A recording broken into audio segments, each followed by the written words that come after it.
गोर्खा राज्यको विस्तार सँगसँगै नेपालमा रहेका जाति जनजाति आदिवासी समुदायले आफ्नो सार्वभौमिकता गुमेको महसुस गर्दै आएको कुरो सँगसँगै नेपालको विभिन्न व्यवस्था परिवर्तन भए सँगसँगै नयाँ संविधान बने पश्चात आफ्नो सार्वभौमिकता प्राप्तिको आशा केवल आशामा सीमित मात्र नरहेर त्यसको विपरीत अरबौं अरब भ्रष्टाचारले देश दिन प्रतिदिन गरिब हुँदै गइरहेको, निर्मला पन्त सम्झना विक लगायत कयौं कलिला चेलीहरू बलात्कारपछि हत्या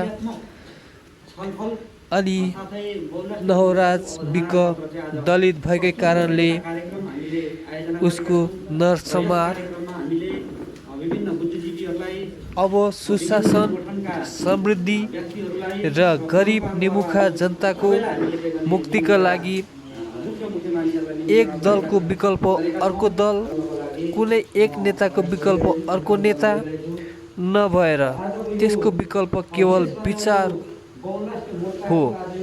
त्यही विचार हो आदिवासीवाद भन्ने निष्कर्षमा पुगेको भन्दै बहुल राष्ट्रिय मोर्चाले आफ्नो अवधारणा पत्र सार्वजनिक तथा अवधारणा पत्रमाथि अन्तर्क्रिया कार्यक्रम हामी हाम्रा आदरणीय दर्शक महानुभावहरूलाई आज निकै नै नयाँ विचार माथिको बहस देखाउँदैछौँ।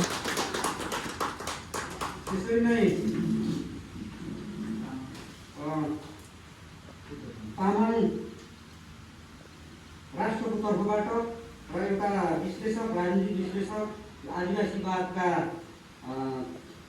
व्याख्याकर्ता बुद्धश्री मोक्तानज्यूलाई पनि आसन ग्रहण गरिदिनुको लागि त्यसरी नै अब हामीले यो परिस्थितिको कारणले गर्दाखेरि अब आसन ग्रहण गरिदिनुको लागि यथास्थानमा आसन ग्रहण गरिदिनुको लागि म भीम इजमज्यूलाई पनि हार्दिक अनुरोध गर्दछु। त्यसरी नै देशी मन्यान सरलाई पनि म हार्दिक अनुरोध गर्दछु। त्यसरी नै संघीय खम्बा लोकतान्त्रिक पार्टीका महासचिव राजकुमार खम्बुजीलाई पनि हार्दिक अनुरोध गर्दछु। त्यसरी नै संघीय लिम्बुवान पार्टी नेपालका सल्लाहकार तथा टुकु कुन्याङ आरबी पालमाजीलाई पनि हार्दिक अनुरोध गर्दछु। त्यसरी नै राजवंशी समाजका तर्फबाट दिग्बहादुर राजवंशीलाई पनि हार्दिक अनुरोध गर्दछु। त्यसरी नै लिम्बुवान क्रान्तिकारी पार्टीका अध्यक्ष मित्र लिम्बुजीलाई पनि हाम्रो आदिवासी सम्बन्धी कार्यक्रमहरूमा बहुराष्ट्रिय मोर्चाले आयोजना गरेको कार्यक्रमहरूमा चाहिँ अब हाम्रो राष्ट्रको आफ्नो समुदायको एउटा सांस्कृतिक प्रतीकहरू हाम्रो कार्यक्रममा राख्ने भनेर हामीले भनेका थियौँ र त्यसै अनुसार राजवंशी समुदायको तर्फबाट उहाँहरूको सांस्कृतिक चिन्हको रूपमा त्यसलाई हुक्का हो कि भनिँदो रहेछ। अब यसको बारेमा अब के हो भन्ने कुराहरू उहाँहरूले पछि अब व्याख्या गर्नुहुनेछ। त्यसरी नै अब लिम्बू समुदायको हाम्रो अब लिम्बू समुदायको अब यसलाई नेपालीमा खस भाषामा चाहिँ अब विनाय भन्छ र हाम्रो याक्थुम भाषामा चाहिँ यसलाई पानमा चाहिँ यसलाई कुम भन्छ। अब यो पनि यहाँनिर हामीले राखेका छौँ। अब यसलाई यहाँ राख्छौँ। यो बारेमा बहुराष्ट्रिय मोर्चाले एउटा शाखा एउटा अवधारणा पत्र हामीले यहाँनिर ल्याएका छौँ। अब यसलाई अब वाचन अब गर्नुहुनेछ र त्यसले गर्दा त्यो माथि विभिन्न अब सङ्गठनका तर्फबाट विभिन्न बुद्धिजीवीहरूले यहाँ बहस छलफल हुनेछ र त्यसलाई हामीले एउटा निष्कर्षमा हामी पुग्नेछौँ। र यसको लागि आजको कार्यक्रममा आउनुभएका अतिथि सबै उपस्थितिहरूलाई एउटा स्वागत गरिदिनको लागि म संघीय लिम्बुवान पार्टीका उपाध्यक्ष भीम अतिथिज्यूलाई हार्दिक अनुरोध गर्दछु। आउनु भएन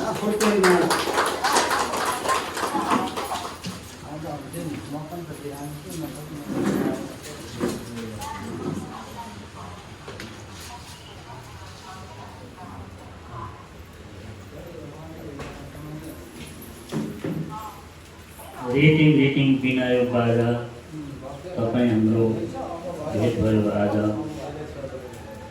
धन्यवाद।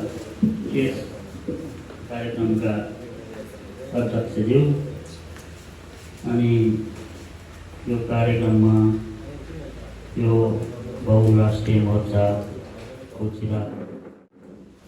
तर्फबाट सङ्घीय विमोहन पार्टी जुन नेपाल र जुन आयोजना भएको छ यो बहुराष्ट्रिय मोर्चा बनाउने, यसमा सम्पूर्ण उपस्थित विद्वान मित्रहरू, बुद्धिजीवी लगायत यस पार्टीमा आबद्ध सम्पूर्ण मेरा सबै मान्य वरिष्ठ विद्वान मित्रहरू जो हुनुहुन्छ, अब यहाँका भूमिपुत्रहरू, अब सबैले अब सबै ठाउँबाट धर्म, सम्प्रदाय, जाति अनि संस्कृति यी सबै कुरालाई अब जो यहाँ चाहिँ हाम्रो कोचिलाको चिनोको रूपमा अनि लिम्बू समुदायको चिनोको रूपमा आएका सांस्कृतिक पहिचानका कुराहरू छन्, यी सबै कुराहरूलाई एकताबद्ध गरेर यसलाई चाहिँ अब सबैको मन छुने गरेर हामीले अगाडि जानुपर्ने अवस्था छ। र अब सम्पूर्ण सबै उपस्थित विद्वान समुदायहरू, मेरा सबै मान्यवरहरू जो हुनुहुन्छ, अब सबैलाई हार्दिक स्वागतम गर्दै म बिदा हुन्छु। धन्यवाद। हामी हाम्रो कार्यक्रमलाई अगाडि बढाउन चाहन्छौँ र हाम्रो शेड्युल अनुसार अब यो आजको हाम्रो बहुराष्ट्रिय मोर्चाको अवधारणा पत्रलाई प्रस्तुत गरिनको लागि म सङ्घीय विमोहन पार्टी नेपालको अध्यक्ष सञ्जान पार्टीलाई आजको कार्यक्रमको मुख्य बहुराष्ट्र मोर्चा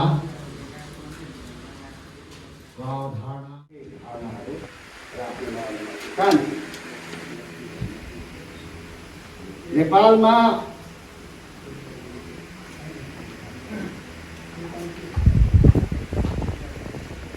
नेपालको संविधान 2072 जारी भएपछि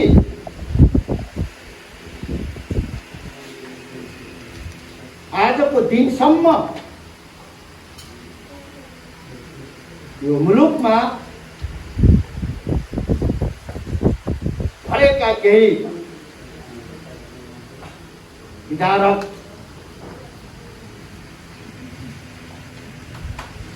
घटनाहरूले हामी सबैलाई दुःखी बनाए।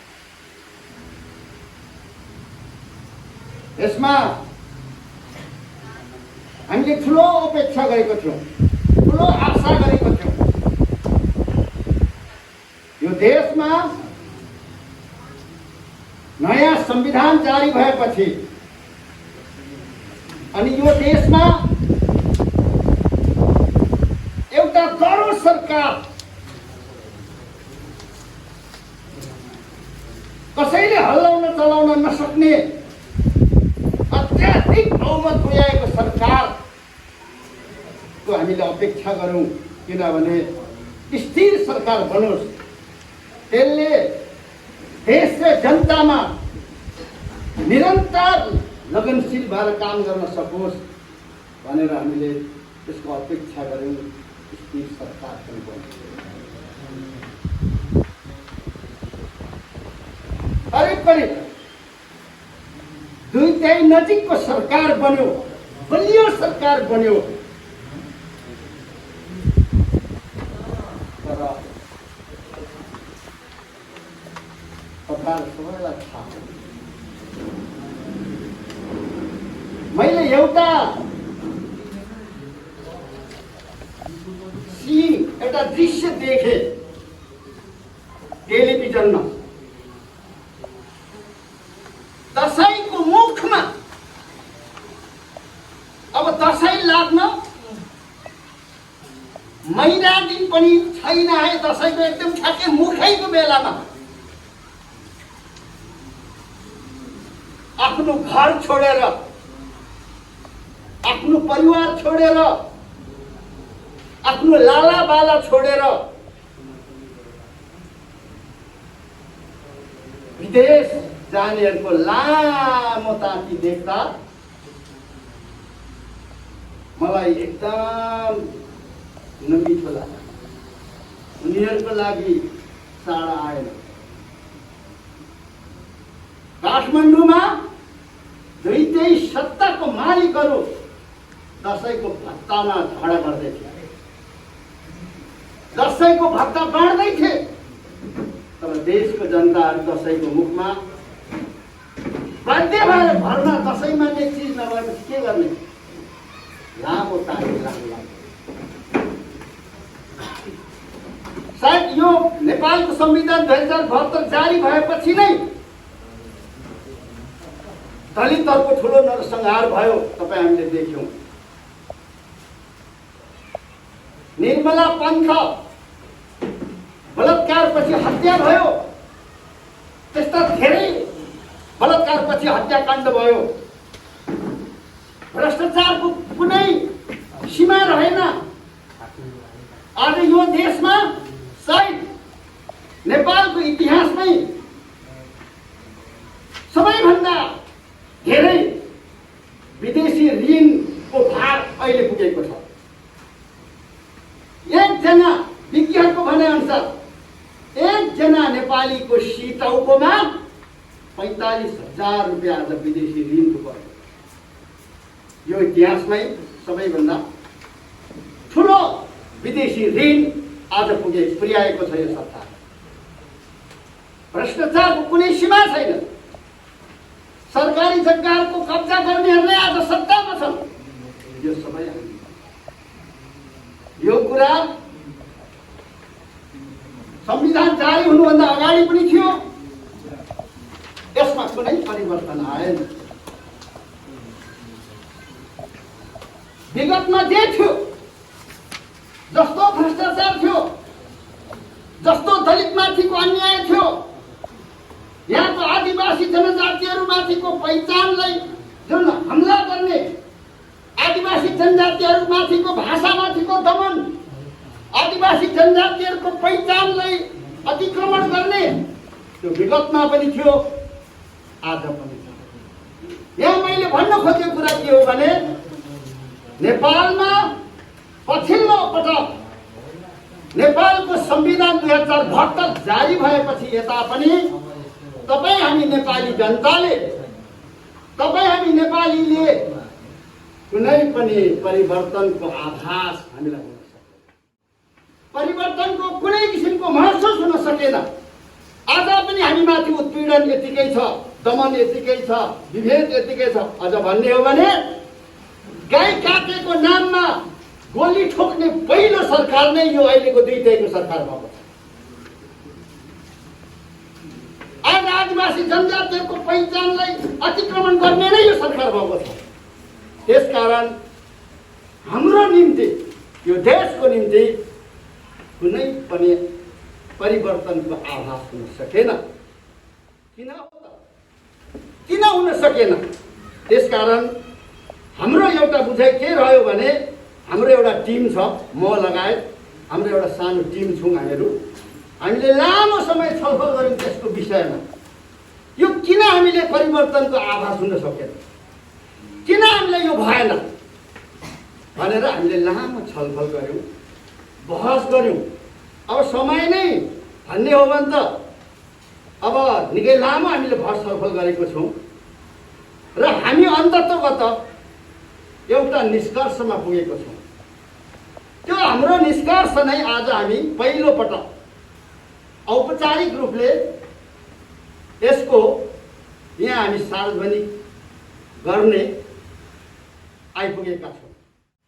र त्यो हाम्रो निष्कर्ष के हो भने अब यो देशमा पार्टी काङ्ग्रेसको ठाउँमा कम्युनिस्टलाई सत्तामा पुर्याएर,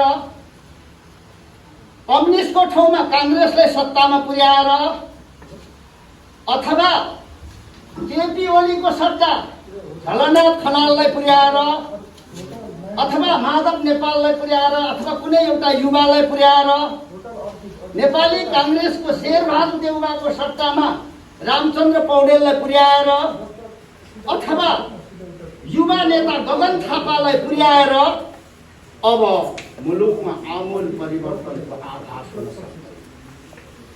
समाज परिवर्तन हुन सक्दैन।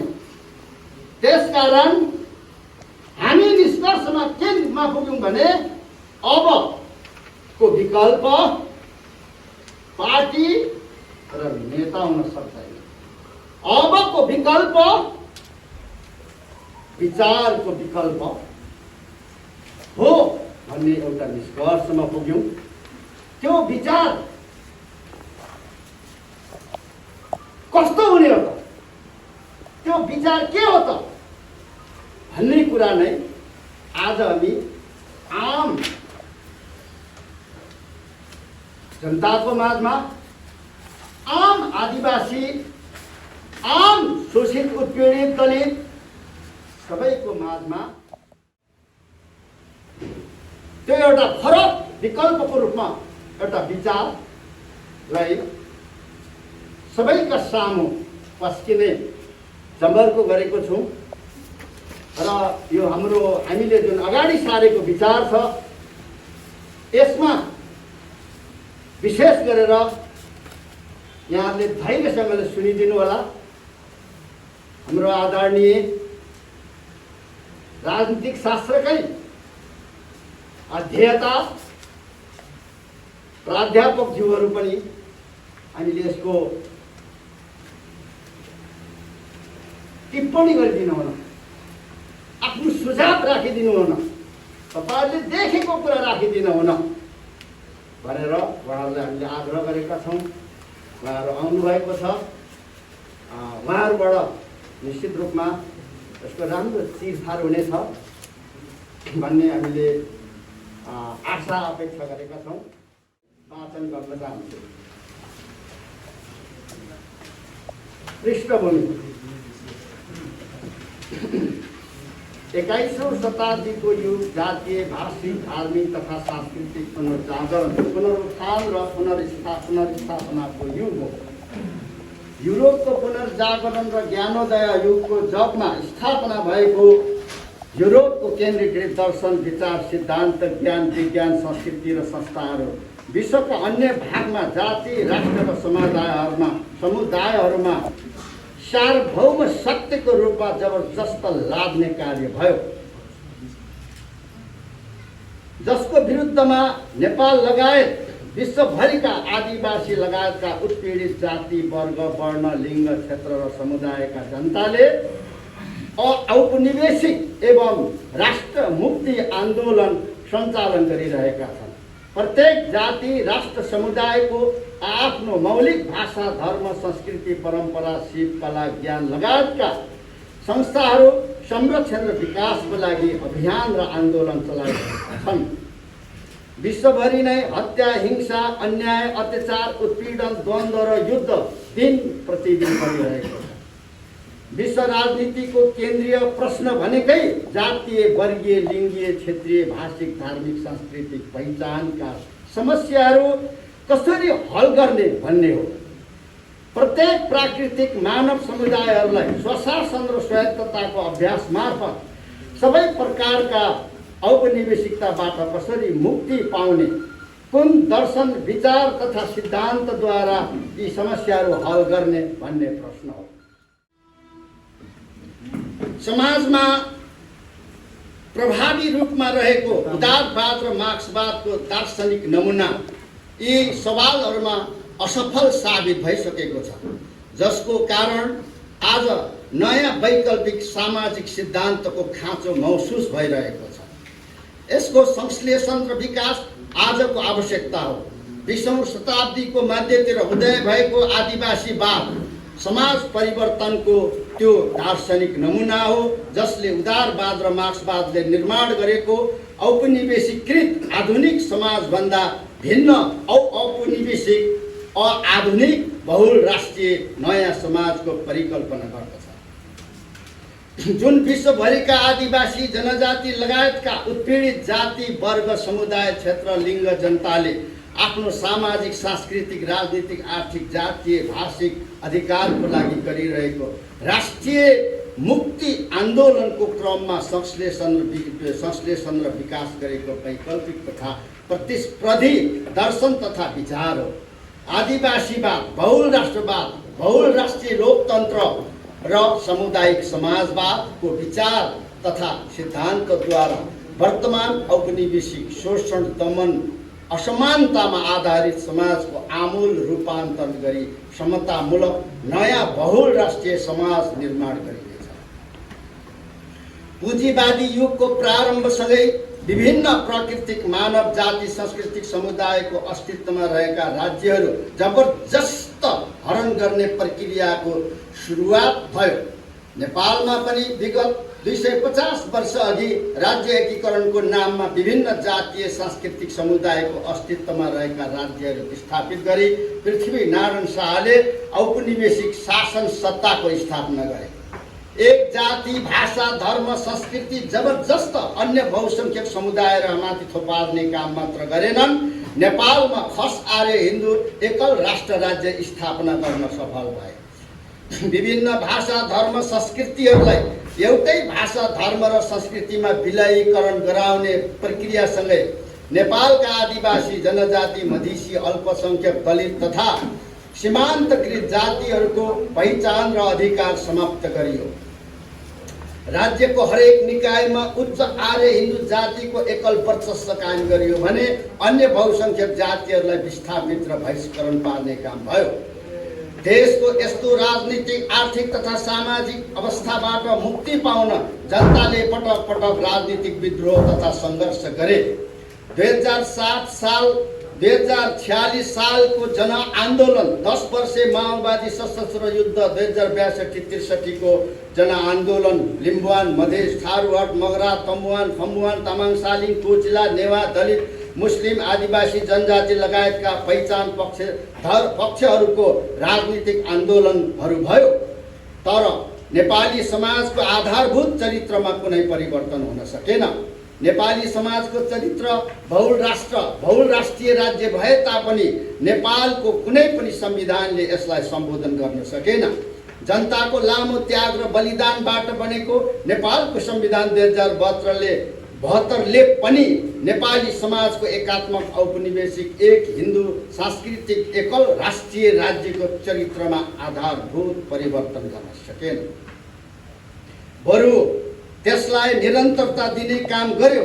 साथै आदिवासी जनजाति, दलित, मधेसी, मुस्लिम लगायतका उत्पीडित जाति वर्ग, वर्ण, लिङ्ग क्षेत्रका जनताको हक अधिकार, पहिचान, स्वशासन, स्वायत्तता, बहुराष्ट्रिय संघीयता र आत्मनिर्णयको अधिकार स्थापित गर्न सकेन, जसको लागि स्वायत्त राज्य स्थापनाको आधार निर्माण गर्न सफल भएको छ।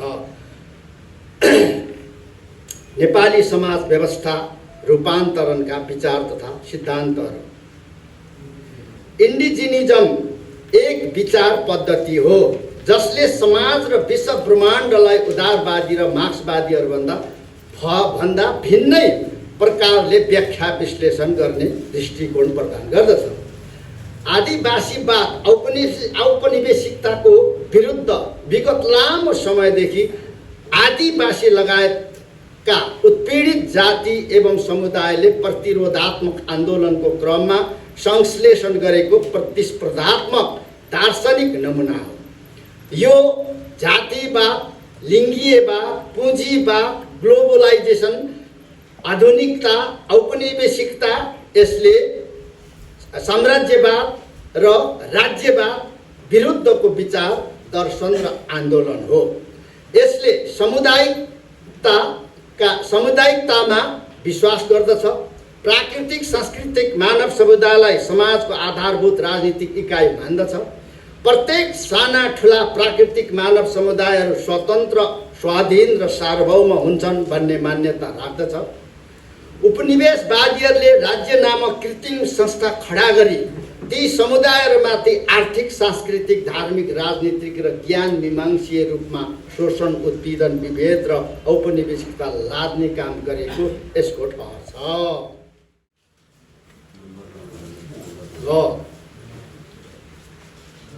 विविधता र बहुलता। उदारवादी र मार्क्सवादीहरू समान प्रकारका मानव समाज र सांस्कृतिक निर्माणको परिकल्पना गर्दछन्।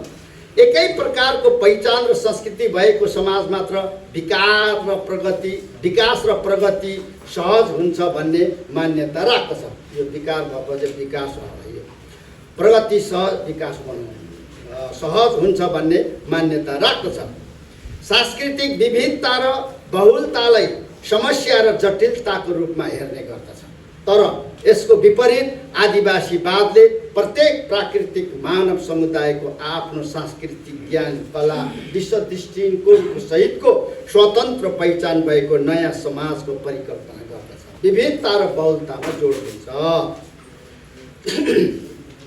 सांस्कृतिक सापेक्षतावाद एउटै मात्र जाति, समुदाय र क्षेत्रको संस्कृतिलाई उत्कृष्ट, सभ्य र सर्वोपरि मान्ने सांस्कृतिक केन्द्रीयताको मान्यता विपरीत प्रतिपादन भएको दृष्टिकोण हो, जसले शास्त्रीय रूपमा सांस्कृतिक हेर्ने दृष्टिकोण विपरीत संस्कृतिलाई सापेक्षिक रूपमा हेर्न पर्दछ भन्ने मान्यता राख्दछ। कुनै पनि संस्कृति आफैमा उच्च नीच, ठुलो सानो, राम्रो नराम्रो, सभ्य असभ्य हुँदैन। तिनीहरूको आफ्नै परिवेशमा महत्त्व हुन्छ र तिनीहरू समान हुन्छन् भन्ने मान्यता राख्दछ। विपरीत सामुदायिक समाजवादी अर्थव्यवस्थामा पुँजी समुदायहरूमा वितरण र विकेन्द्रीकरण गरिनेछ। पुँजीवादी र समाजवादी अर्थव्यवस्थामा उत्पादनको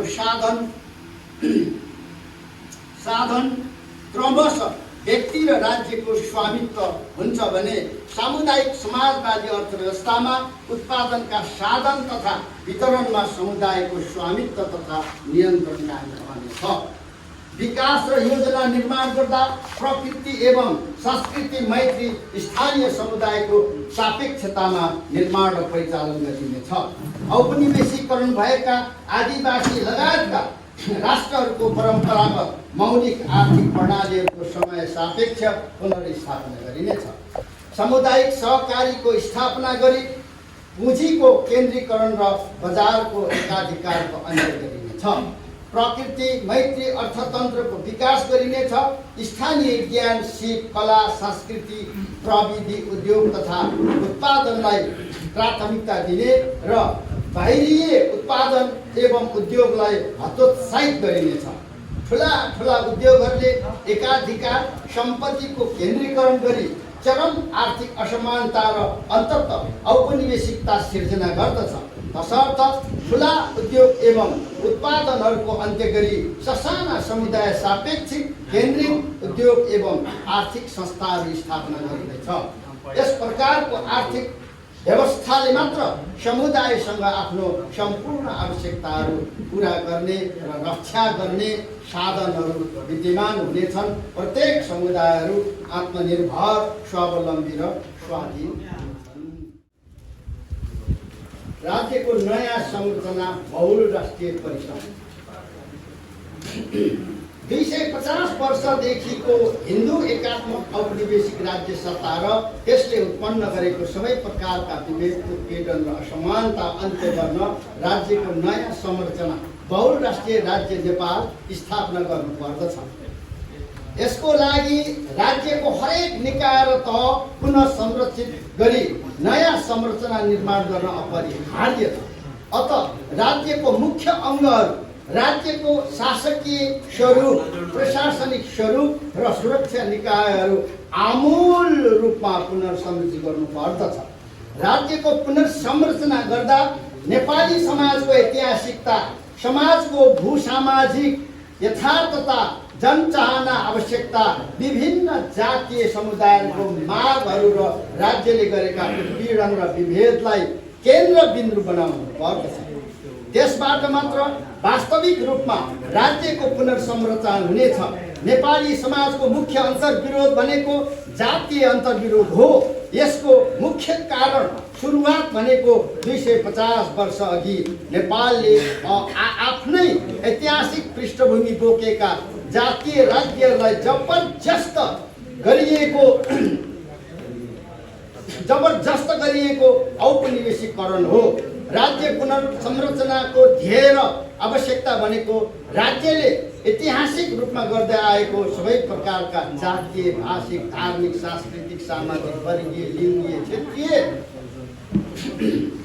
उत्पीडन र विभेदबाट मुक्ति हो। अहिलेको नेपाली समाजको उत्पीडनको मुख्य आधार भनेको जातीय, भाषिक, सांस्कृतिक हो। तसर्थ राज्यको पुनर्संरचना गर्दा जातीय ऐतिहासिक पहिचान र अधिकार स्थापित हुने किसिमबाट गर्नु बढी वैज्ञानिक र वस्तुवादी हुनेछ।